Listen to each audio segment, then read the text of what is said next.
Hi, I'm Vanessa Vicaria, aka The Math Guru, and you're listening to Math Therapy, a podcast that helps guests work through their math traumas one problem at a time. When I was in grade 11, I failed math not once, but twice, because I was told that I just wasn't a math person. Thanks to a math intervention in the form of an amazing teacher, I ended up scoring 99% in grade 12 math, and now I run The Math Guru, my very own math tutoring studio in Toronto. I started Math Therapy to take this conversation global, and I like to think of it as not just a podcast, but a movement. Whether you think you're a math person or not, you're about to find out that math people don't actually exist, but the scars that math class left on many of us definitely do. Oh, and don't worry, no calculators or actual math were involved in the making of this podcast. Hello and welcome to this week of Math Therapy, where we are doing something we have never done before. You know, on this podcast, we talk so much to adults about how math has affected them when they were kids. But today, we're breaking all the rules and we're talking to two actual kids themselves. And their mom, of course. Like, come on, I'm not a total psychopath. Okay, this week we're talking to Tamara Rebick, founder and chief experience officer of CORIPHERY Holistic Consulting Solutions, a consulting firm that promotes respectful disruption in organizational culture. Like so many women out there, Tamara didn't have the best relationship with math growing up, and it turns out neither did her mom. Oh, and there's another thing. She sort of totally had undiagnosed number dyslexia, so that was a bit of an issue too. Today, we talked to Tamara and her kids about her determination to show her two daughters that math ability isn't genetic, and that anyone, even moms, can do math. Hi, Tamara, welcome. Hi, thank you. So Tamara, tell me about your relationship with math growing up. Whew.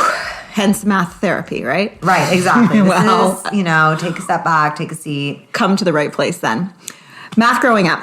I would say that I was probably in a daze in terms of my relationship with math, meaning that I didn't realize that I had a relationship with math until I felt like I had to leave that relationship with math. Oh my God, that's very that's happened to me with humans. Yes. Right. You know what I mean though.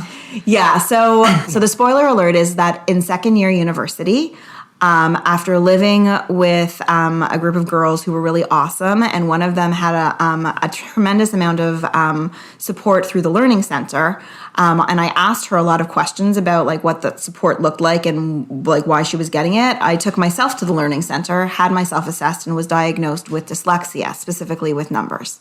Wow, in second year university. Yes. Okay. So that's the spoiler alert. Can you tell, actually, this is really interesting because a lot of people don't know that that's a thing. Right. How would that show up when you did math? So if we're on the phone and you tell me an address or a phone number, if I don't write down the numbers and repeat it back to you, there's a good chance that I will flip the numbers in the order of the numbers. Okay. So we're talking, yeah. So now when we apply it to a math context, we're talking about mental math. Right. I can't hold two digits or more than two or more digits in my head necessarily without having them flipped.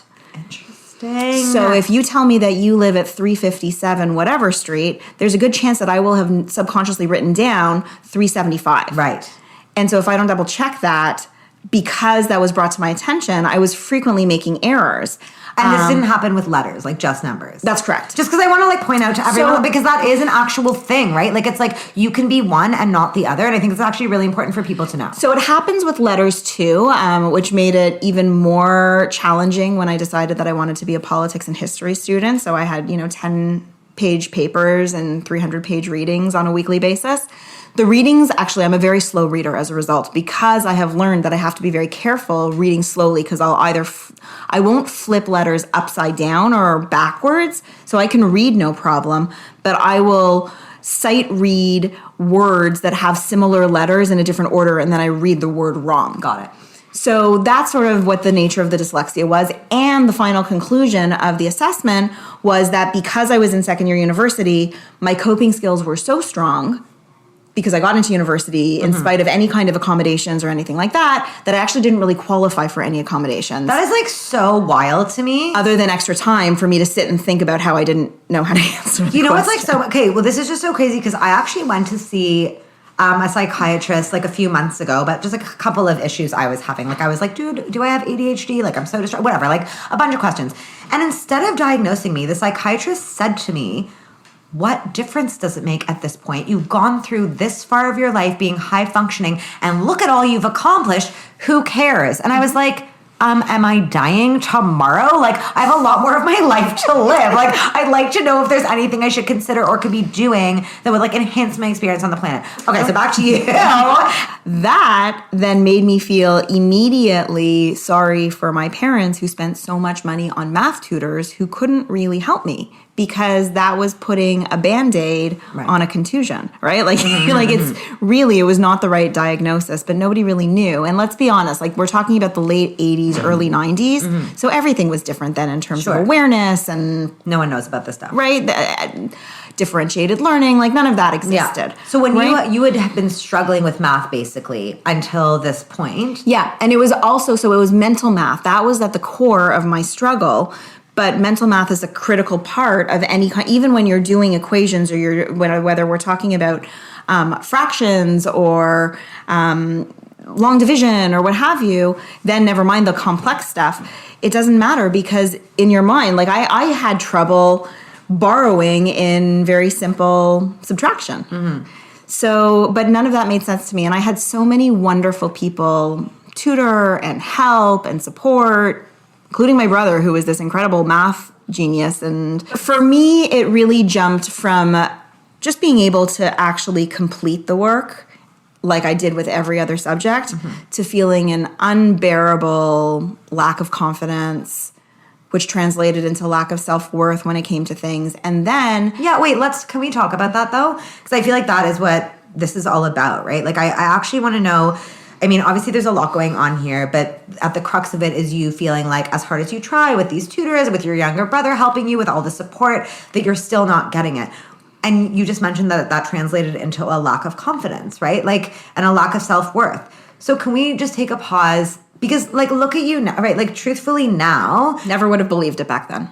Right. So how did that make you feel? Like, give me a bit of a picture of, like, this lack of self-worth that you talk about. I grew up in a family that was completely built. It was a second or third generation immigrant family. And so this mindset of meritocracy completely dominated and informed how my parents themselves were raised, which was, if you work hard, you will become successful. Yeah, love it. And that's how I understood the messaging around my life. And my family was just so educationally focused and put education on a real pedestal. Now, I have this very distinctive memory when I was in grade 1 and I got my first report card.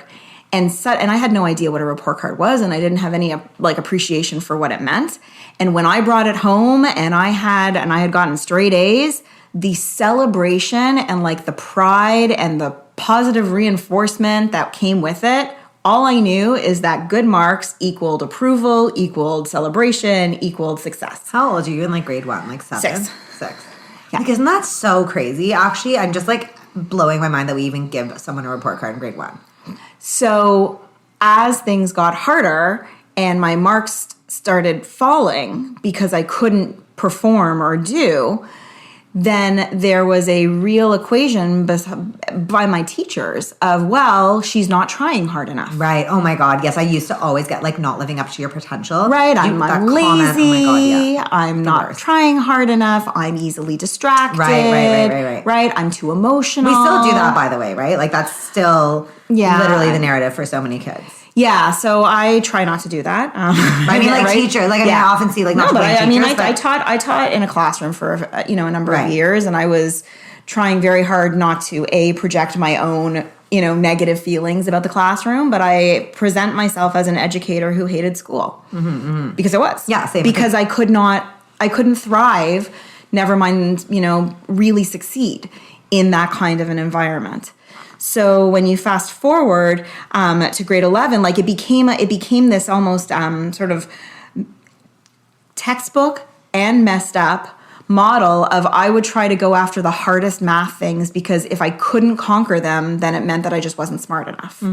Did you have that thought that everyone has that's I'm not a math person? So I actually think that was part of it, is I was determined to demonstrate that it wasn't that I was not a math person. Ooh, interesting. Okay. Yeah. And what about how were your parents in this whole situation? very supportive in the sense that like they tried to get me help with math tutors. So they never made you feel like you weren't a math person? No. Okay. But I do I think that the narrative of a math person, not a math person, organically came through. Mm-hmm. Even to this day, like my mom she jokes about her, her lack of math savvy.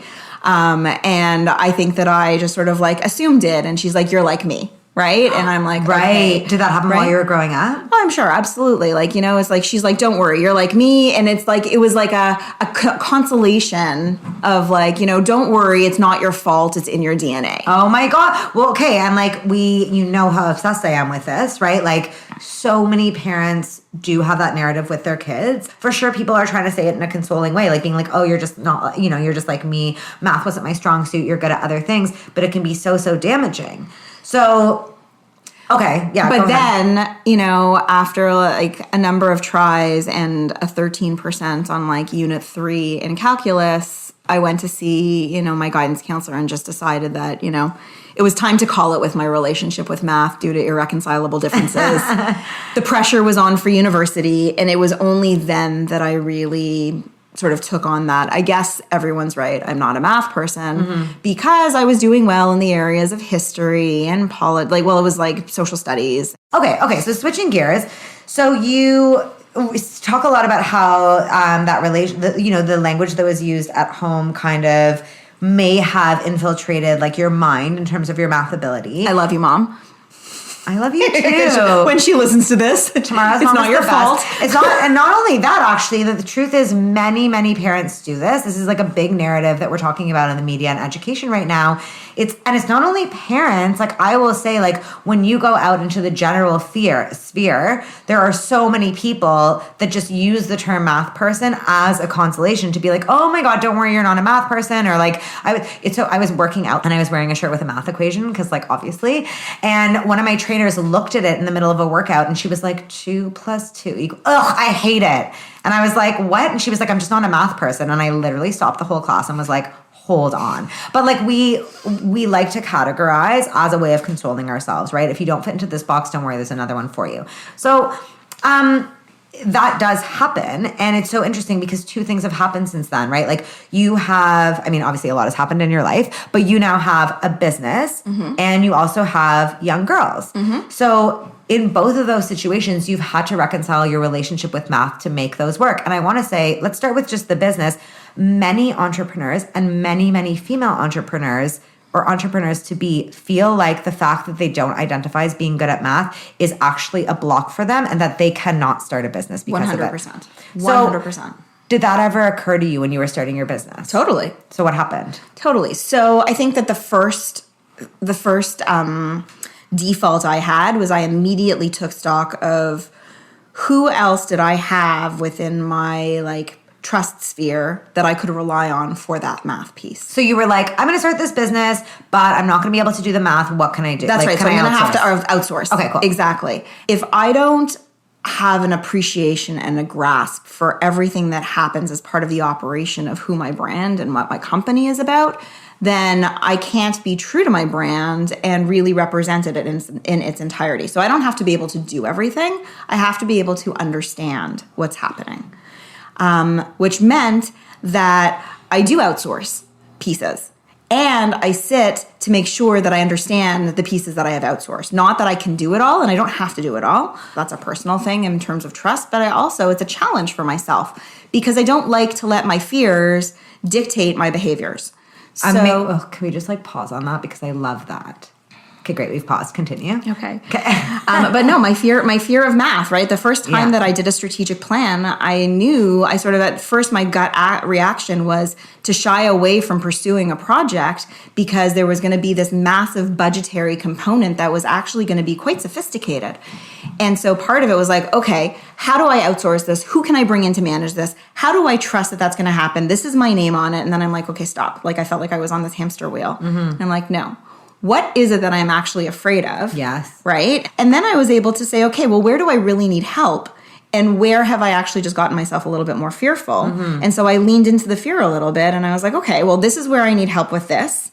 and this is who I'm going to turn to for that. But actually, now that I understand what it looks like, now that I have the snapshot, I actually can do more than I thought I could do. Well, I love this too, because I always say, like, I don't care like who actually does math or STEM. Like, I don't care if you go into it. I don't care if you're doing your own budget. What I care is that the reason for you not doing it is not fear-based. That's all I care about. So like, if you, like you just said, if you're like, okay, I'm going to take, you know what? I'm scared to do it, so I'm going to look into it. You look into it, and you understand it, and you're like, but guess what? I don't want to do it. I don't like it. My time is best spent somewhere else, and you outsource it. Great. But you're right. If you like look at it and you're like, oh my God, I'm not going to do it because I'm too scared to, like, A, you're not gaining the full picture of your business, but B, like, you're missing out by letting fear control your decisions. And if fear is controlling that one decision, what else is it controlling? So I think that's really important to say, is that like, you have made an effort to not let your fear of math control your decisions, but instead to inform them. And I think that's great. You were asking me sort of like the jump from now that I'm a business owner, and like, if I had known back then, I said there's no way I would have believed that I was doing this right now, which is very true. But that like initial reaction when I was talking about like my very first strategic plan that I did, when I was thinking about the budgetary pieces of it, I had the exact same sort of like gut brain freeze that I did anytime I saw a math problem, the word problems in particular, like on any test or any homework assignment or any exam, is exactly the same freeze. And so, you know, I think about now the advice that you give and math hacks and the conversations that we have at home. And it's like, just hold on one second. I can do this. But when I look at it this way, I don't feel like I can do it. How I feel and what I'm capable of are not always the exact same thing. I love that. And I think it's funny too, because like, as a lot of people will say this, because we have a lot of adults that are learning math with us now. And I think what makes them able to is that exact like body feeling you've described. They've now had that so many times. Like, I always say this to kids about breakups. Like, you know, when you have your first breakup and you're like, no, literally I'm going to die. Like, I'm actually going to die though, right? And then like you get through your breakup and like you're still alive and you're like 33 and you've had like 10 breakups. Like, I don't know about you, whatever. I'm just saying, like, you know, and you like had that feeling so many times and you're like, this sucks, but like, I'm not going to die. I also have not had 10 breakups, just so everyone knows. No. Okay, cool. But anyways, all I'm saying is, now that you've had it so much, you're able to go into that relationship or whatever, knowing that the outcome, if you need to break up with the person, is not going to be as bad as you thought the first time. And that's the same thing with math, right? It's like that feeling you had when you'd be on a math test and you'd be like, your stomach would, you know, your gut would wrench and that whole gross feeling. I am finished. Right. But now when you have it, you're like, wait a second, I've felt this before and I've gotten through it. And it allows you to separate that from reality, to be like, I'm having that reaction because I'm scared of it, or because it's new, or because I have like a fixation that I'm going to be bad on it. But I also know that I have all these coping skills now that I didn't have before. So I just have this distinct memory of sometime, I would say probably in grade 11 in high school, before my official breakup, courtesy of calculus. I remember having a friend who was over and helping me with math, and I had the greatest math teacher of all time. So patient, got me to like even break the 75% on a test, like, wow. Which is major success. Major. So anyways. What did he do, like, quickly, what did he do that was so different? You know what? He was relatable and the pressure was off, and he was really about like positive reinforcement, but not in like a disingenuous kind of way. And he treated me like every other student, as opposed to like needing extra encouragement or what have you. It makes such a difference, like, chill about it. It really. It's so funny. Like, when people talk about the best math teachers and you ask them what it is, it's almost always a personality thing. It is very rarely like, they knew so much math, right? It's like, no, like, they were kind, they were patient, they were encouraging, they believed in me, like this whole emotional component. Totally. Anyways, Kate, go on. Totally. So my friend and I were sitting, and he was really like, math came really quickly to him. And I felt this inner tension because I really liked math and I liked it in theory. And I liked the fact that there was a right answer, because it meant that I could, you know, I could feel a sense of achievement, as opposed to all of this guessing with all of the essay writing and what have you that way. And so for me, I was just frustrated that my brain didn't work in a way that I couldn't actually figure it out. So I wanted to like math, and I just never could, because it never let me. But it was like my brain never let me. It's so funny. Yeah. Anyway, so I have that memory. I like this personification of math, though. I want to know how you have brought all of this into raising your two girls, because when we were chatting before, you mentioned that you have really had to reconsider the way that you frame math and that you talk about math in the house in order to raise kids that don't kind of grow up with the same idea that you did. Yeah. Yeah. So it's funny. Like, I didn't really give any thought to what kind of a parent I wanted to be until. Does anyone though? Yeah. Do they? So I was never the kind of girl who like planned my wedding or decided how many kids I wanted to have or chose names for them. Like, life just sort of happened to me. And it's been like that even professionally. Like, I have sort of like, I wait till opportunity knocks. Oh my God, this is exactly like me. The door opens and then I choose whether or not I want to walk through. Do you think that's okay? Because I've been having a crisis about like, should I have goals that I like work towards, or like, is it okay to just do that? So that's a bigger conversation that we should definitely talk about. Okay, because I'm like really I'll stressed tell about you. it. So I went to a number of like leadership-esque type of things in my early career, and I got so sick and tired of hearing stories about people like Jim Carrey and Jerry Seinfeld who knew what they were going to do, and then they did like their own work back schedule, right? Jim Carrey wrote his this is what I'm talking about. $1 million check to himself and stuck it in the glove box of his car that he was living he definitely in. read Think and Grow Rich. And 100%, that's what it tells you to do. Right, and Jerry Seinfeld knew what he needed to do and mapped it out backwards, and I'm like that. And anybody in any interview who has asked me, where do you see yourself in 5 years? I'm like, I'm going to be thinking the same thing. I don't know because I don't think that way. Oh my God. I just honestly, literally, I'm so glad you literally just said this. We can stop the interview right now because I actually really need to hear this today. I'm just going to sum this up because I need to hear it for myself. You're saying that there are many ways to go about whatever versions of success are. I don't need a work back schedule and I'm doing just fine, right? Yes. Thank you. Okay, back to you. You're parenting. You never thought about what kind of parent you wanted to be. This correct. is how it all started. That is where we were. Turned into you parenting me. So go on. That's what happened. Oh my God. So what happened with me was I think that I was extra conscious of what kind of a parent I wanted to be when it came to developing social skills and social coping skills for my kids, because I ran through, my own challenges like every single kid does. You feel it's isolated, you feel that you're alone, and then it turns out that it's a universal phenomenon that everybody goes through social challenges. And I had mine, and I think that I had really turned my mind to that. And it wasn't until my daughter was in the sort of like younger elementary grades that she started struggling with certain math concepts at her school. And she came home and she's like, I don't do math. And to me, first of all, I was like, where did you hear that before? Yeah, I was going to And then I checked myself and I was like, oh God, did I do that? Right. And actually, it was really more my husband who felt very strongly, who has a very positive relationship with academia in general, school in general, and very proficient in math. And has like this great sense of sort of like confidence and capability around it, that immediately he was the one who jumped into, we need to reframe this and we need to catch this language. Wow. Yeah. What is really, what was really pivotal though was, even though we helped her at that very young age in the reframe, what we noticed is that as she went through her years, the math changed, but it was her mindset that sort of stagnated and got stuck until she became much older and was still using the expression. And it was, again, my husband, I sort of to the point where, and I was sort of watching things unfold, and she would come home with homework and say, well, I'm going to wait till Daddy gets home to do my homework because it's math tonight. And at the beginning, I was thinking to myself, well, that's probably a wise move, because all I remember from like elementary math was really bad memories. And around that time is when my husband really instituted this expression based on, you and I had all, like, our family had already, initiated a relationship with you and love what you do with the Math Guru and Exam Lounge and like all of this, like this paradigm of, there is no such thing as a math person. And he mandated it in our house. There is no such thing as a math person. God, I'm so flattered. I'm just going to make this all about me. And seriously, that's great. And the way that, listen, like the way that we work in everything is that we're a team. And he said that, and I was like, he said exactly what I have been feeling and hadn't really been able to articulate it. And so I need to build on that so that the next time that she came home and she's like, well, I'm going to wait till Daddy gets home because I have math, I said, no, I'm going to help you with math. And she's like, you do math? And I'm like, yeah, I do math. So what happened? I felt the same way as when I tried to apply for that very first strategic plan contract. I'm like, oh my God, please let there be something in her math book that I understand. And I did. And we sat down and we did math together.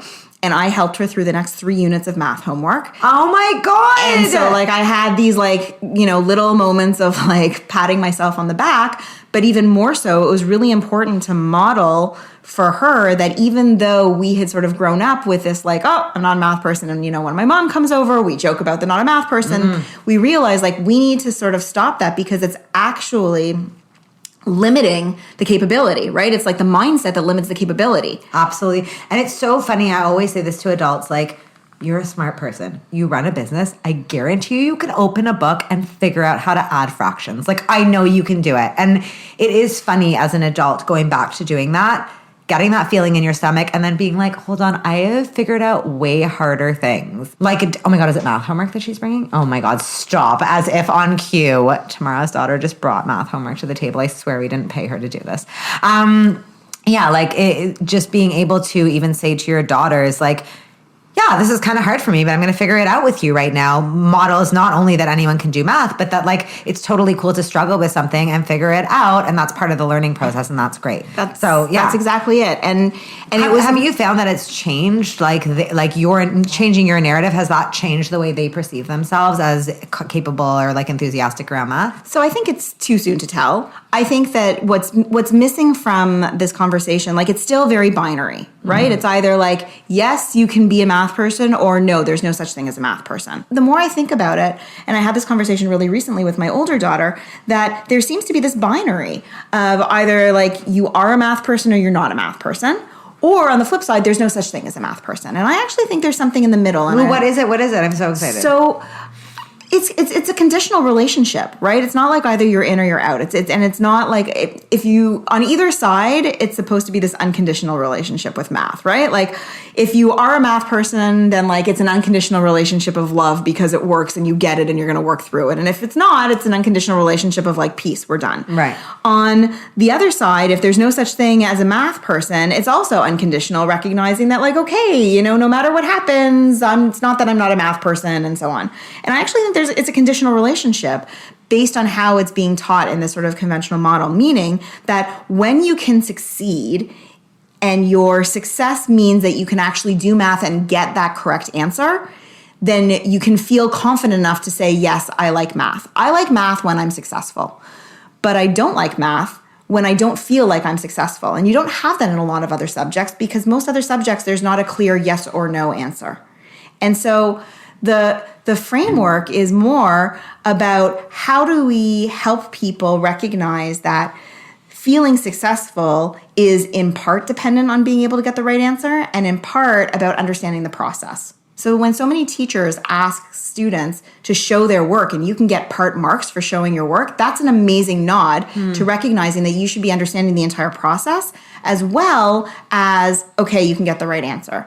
And so I love this. Because so many people will say the reason they don't like math is because they're bad at it. Right, they can't do it. They can't do it. But what does it mean you can't do it? Can you do it and get it wrong? But yeah. You know what's funny? I always say to kids when they say that too is like, name something you're technically not successful at that you like. And often like sports will come up. Like how many kids do you know that just love sports even though they just cannot ever score or like whatever it is. So I actually think there's something more in there because it's like it's everything. This is, and this is the piece that is that I sort of struggle with in parenting and in my own work and what have you. One of my daughters is very, very serious about figure skating.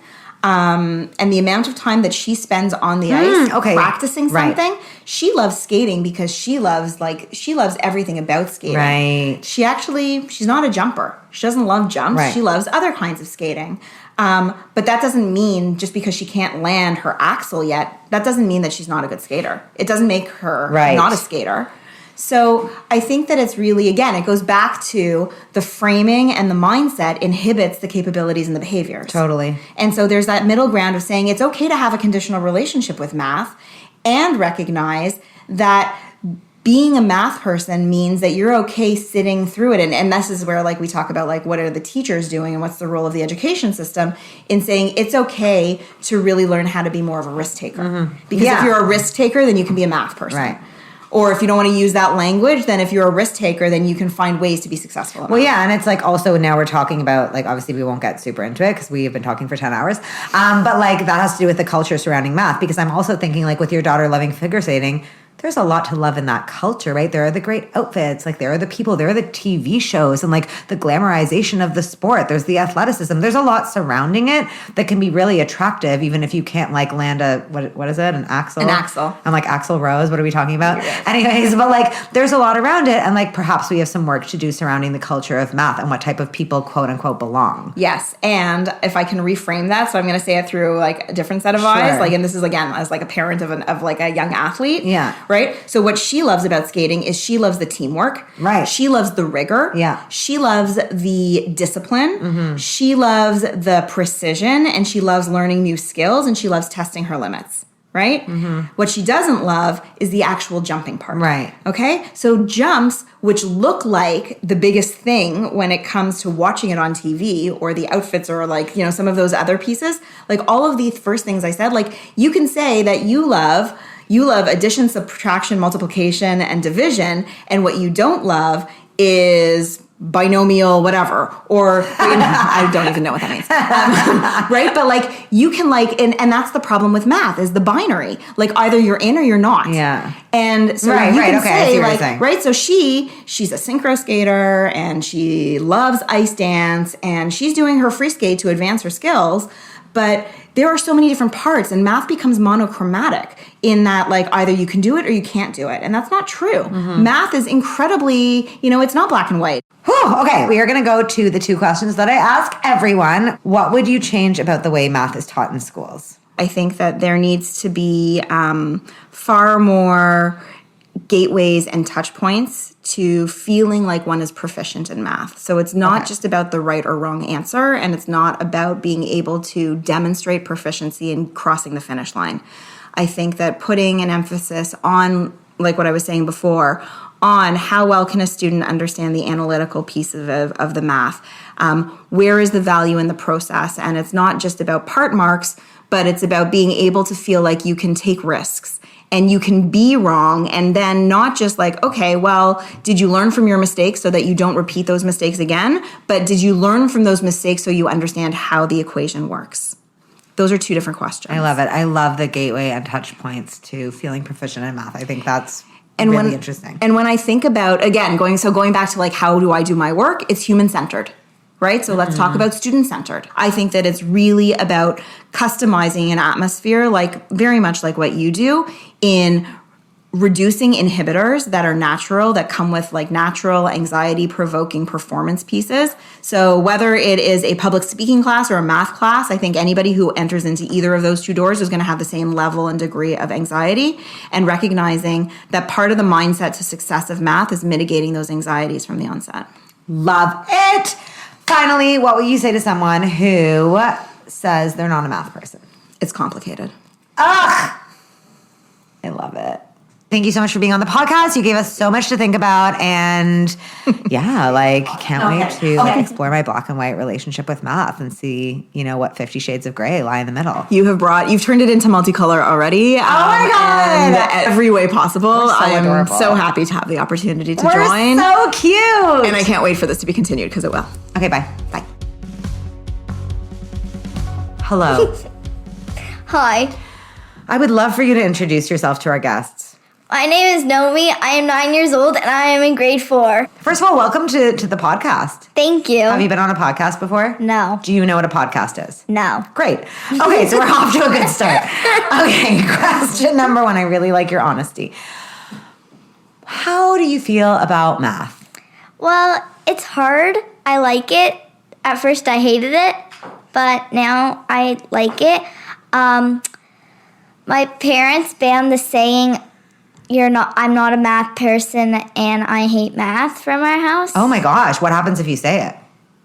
I don't know. Do you like owe them money or something? No. Do you have to do math on the spot? No. So they just banned it, but there's no consequences. Well, I'll have to talk to them about this. I don't know. You've never said it, I guess. Yeah. Okay, well, so it's working. Yeah. Okay, great. Okay, so they banned the saying, and how does that make you feel? Well, at first I was like so mad because like I had to say it, but now I don't care because I'm kind of better at math now, so I like it, not saying it. When you used to say, I'm not a math person, what did you mean? Like, I'm not good at math. I hated it. And do you think there's such a thing as a math person? I'm not sure. Okay. What would it mean to be a math person? Like, could you describe this person? Well, like, they know math on the top of their head. Mm-hmm. They could be a calculator. So it's a calculator with legs. Yeah. Okay. Do you think people are born, like, just knowing math off the top of their head? No, they have to learn. So doesn't that mean that, like, anyone could be a math person? Yeah, but only people who put effort into it. Oh, my God. That's a really, really good answer. So then it's like, if you put in the time to learn something, you can become anything you want. Yeah. Do you really believe that? Yeah. I love that. Okay, great. Good for you. So what made you go from hating math to liking math? Well, I hated it because I didn't understand it and I couldn't keep up and I didn't want to do my homework. It was hard. I just hated it. But then the way that they taught math was really helpful. They teach it step by step, and I started with simple division and multiplication and subtraction, and then I worked my way up to long division, and then I went to the math group. Yeah. And they helped me understand long division, and they helped me memorize my multiplication. Now what we're learning at school is fractions, like improper, mixed, regular. I found it hard at the beginning. Mixed numbers is hard, and improper is also hard. Converting them, which is my homework right now, is hard for me. But I did the mixed numbers into the improper, improper into mixed is a little hard. Though. Okay, that is very exciting for everyone to know how you feel about every math topic. I have a question. You know how you said before it was like hard, so you didn't like it, you didn't like doing your homework, and then you got help and you like realized you could do it? Yeah. Can I ask you a question? Sure. Thank you, because it's my podcast. Okay. So now that you know that even though something is hard, you've proved to yourself that you can do it, right? Yeah. Does it change for you now that you found something else that's hard? Like you just said that converting improper to proper is hard. Yeah.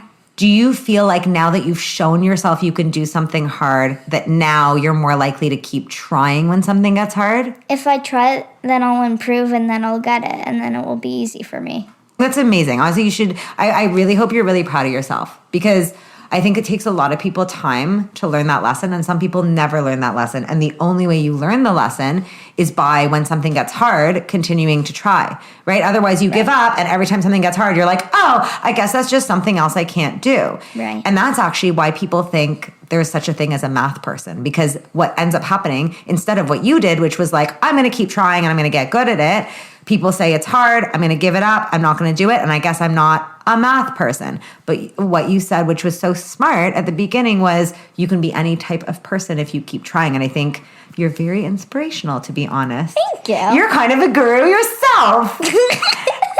Okay, last question I'm going to ask you.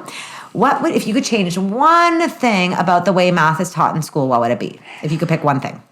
Are Are there a lot of things you want to pick? I don't know if I have something because I like the way they teach it and they help me improve my math. So why don't you tell me what the best thing is? Like, what's your favorite thing about the way it's taught? I have two. Okay. My first one is that they do it step by step and it's simple, so it's easier for me to do it. So you like steps? Yeah, step by step. Like if the second thing, if you don't understand, my teacher usually goes onto the ground. She goes on the ground? The floor of the portables. Yeah. And does, oh my God, what? And, Wait, what is she? What is this? What's happening? Okay, hold on. We're all snorting. Okay. It's just for everyone to know that wasn't just me. Both of us were snorting. So she goes on the floor of the portables and? So it's like this. Well, no one can see. We're on a podcast. Well, yeah, it's like the floor that we walk on. Yeah, I get it. Okay. She goes on the floor and she like helps people who don't understand. But sometimes there's another teacher who comes in and helps us with math. Why? I'm so sorry. Why is she on the floor? She sits on the Just because? Like, there's nothing more to the story. No. She sits on the floor because she has to help people on the board, and the floor is in front of the whiteboard, so she writes on the whiteboard, and I'm just trying to envision the situation. So, like, I just, like, didn't understand why she was on the floor. Like, completely cool. No big deal. She's writing on the board so she can... Oh, so then she sits on the floor so everyone else can look at the board. Yes. No, she writes on the board, and then she sits down. Yeah. And then she helps people with, like, their math. And it's really helpful. But why doesn't she do it on a chair?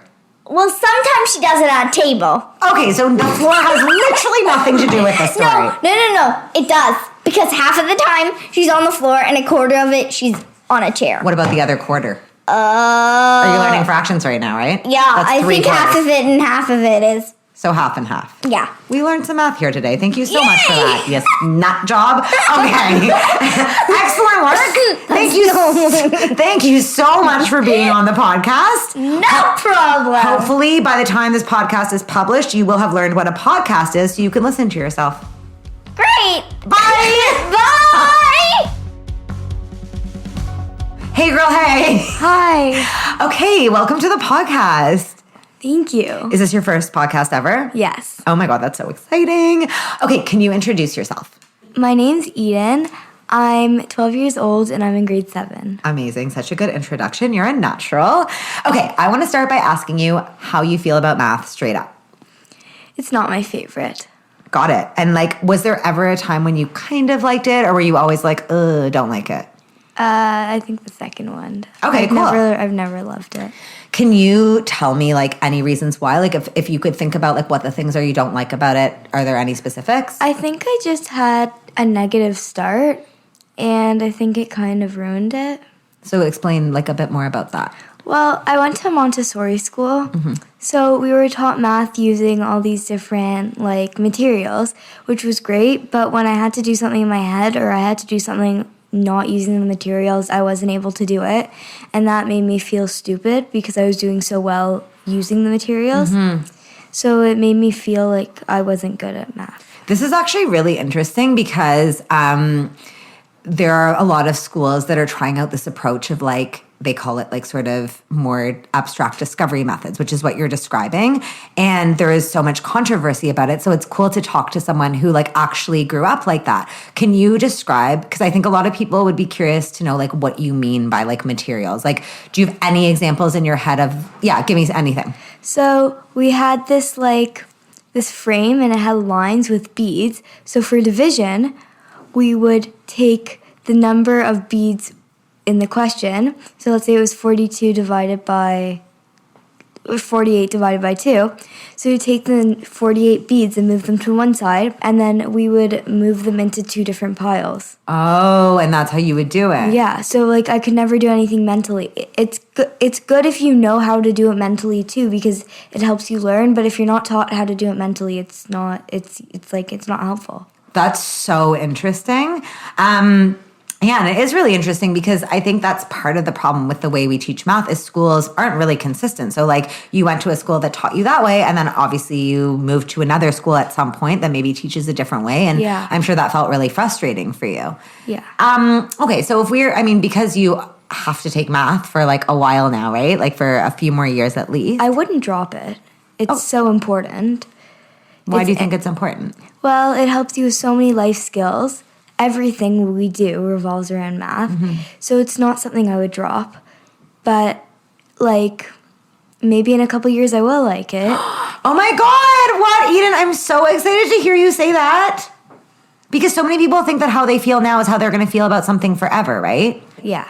So your mom was saying that one of the things you love about skating is you love practicing. Yeah. Is that true? Yeah, the more you practice at something, the more you like it, the more you get better at it. Is there anything that you find that you practice in your life that you actually don't like, but you practice because like you have to practice to get better? French. Okay, yeah. Math. Okay. Some of the sports we're learning in gym class. So that's a really good attitude to have, though. Like, a lot of people don't realize that obviously if you practice something, you're going to get better at it. Have you ever like learned something in math and like really understood it and been like, oh my God, this is actually so cool, I understand it?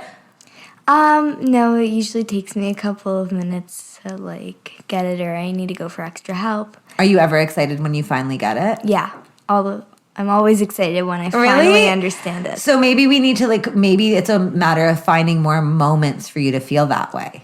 Yeah. Maybe that's something to actually think about, because your mom also said, I really love that she said this. She said one of the problems with school is that there's only a few moments you get to feel like, yay, I got it. And usually that's a math test. That's the only time you get to feel like, oh my God, I got it, right? Yeah. So maybe if there were more times throughout the day or throughout class or throughout like life when you could feel like, yay, I really got it, you might like it a bit more. Yeah. Okay, so let's maybe later brainstorm some ways to do that, because I kind of want to think of more ways to help my students feel that throughout the day. Yeah. Well, I went to the math guru and that was a huge help. So why did it help? Well, I came from the school I was at. It didn't teach me my times tables at all. So when I got to grade 4, that became an issue. Sure. So I worked with a tutor, and there were fun, interactive ways for me to learn my times tables. And I went home and I practiced, and now I know my times tables. Okay, so first of all, just so you know, that makes you like ahead of like most of the grade 12 students we have. Like I've told you, we have calculus students who do not know their times tables. Like most of my adult friends don't know their times tables. So yeah, you're great at math. Woo! Okay, I know that you guys have a rule at home that you're not allowed to say you're not a math person. Yeah. How do you feel about that? I think it's helpful because I used to say that all the time. What did you mean when you said that? Well, I wasn't good at it. I had no future in it. But I think it's important to realize that if we work hard, we can do anything. I love that. Oh my God, put that on a t-shirt. Do you think there's such a thing as a person who is born being better at math than someone else? No way. There are people who are born with different talents, but like just because your talent only takes you so far, it's hard work. Oh my God, you've been reading a lot of those skating books, haven't you? I love it. No, this is very true though, right? Like people can be born with talent and like never practice or foster it, and it just you never see that. Or if you don't work hard and you just take your talent for granted, you won't get anywhere. Exactly. So it's really the practice and the hard work that makes you good at something. Mm-hmm. The truth is, if we practiced at everything, we could get better at everything. And we can't practice at everything because there's limited time. Exactly. Right? So I'm wondering if that's, like, I just want to... That's more it. That makes sense. I'm putting my energy towards other things. Yes. And that's more important. I think if I really loved math, then I would spend more time doing that. I would join a math club. I would... Right. Right? Yeah, exactly. Like, same with me. If my interests are different, so... Yeah. And I think I would rather hear you say that than say, I'm just born in a way that I can't do it. No, for sure. So I think that was awesome. And thanks for being so honest. It's hard to do. And it's hard to like figure out your thoughts while you're talking on a podcast. But I think that was a really like empowering moment for everyone listening. So you rock. Thank you. All right. Well, that's cool. I don't have anything to say. Do you have anything to say? No. I think this was dope. Thank you for having me. Thanks for being on the podcast. Bye. Bye. Oh, such a cute interview and so much to unpack. We've never had 3 guests on one podcast and I sort of loved it. So hey, maybe we'll do it again. You know, to all the parents listening, it can be really tough to feel the pressure of being like, oh my God, I don't want to pass my math anxiety down to my kids. I totally get that. But seriously, don't panic. You don't need to pretend to be a math genius or even pretend to love math. You can totally be honest with your kids and be like, you know what? I didn't love math when I was growing up and I thought I couldn't do it, but I know that with the right help or resources or whatever it is, that I could do it if I wanted to, and so can you. It's not like about lying, but more about like not passing on the myth that math ability is genetic, you know? Just like Tamara decided on a strict no saying the term math person in this house rule, you can make up your own rules to start breaking down the myth of ability. You do you. You've got this. And if you have any tips or tricks that work for you and your kids, please share them. Honestly, we could all use a little help sometimes. To find out more about Tamara and her dope company, check out our show notes at themathguru.ca/maththerapy. Remember to follow us on all social media at The Math Guru. And of course, a reminder that Math Therapy is hosted by me, Vanessa Vicaria, produced by Sabino X, and edited by David Kochberg. Our theme song is Waves by my band Goodnight Sunrise. And if you know someone who needs math therapy, please send them over to our podcast and consider leaving us a review on whatever app you use. It makes a huge, huge difference. I am so determined to change the culture surrounding math, and I know you are too. So I need your help to spread the word. That's all for this week, and stay tuned for our next episode out next Thursday.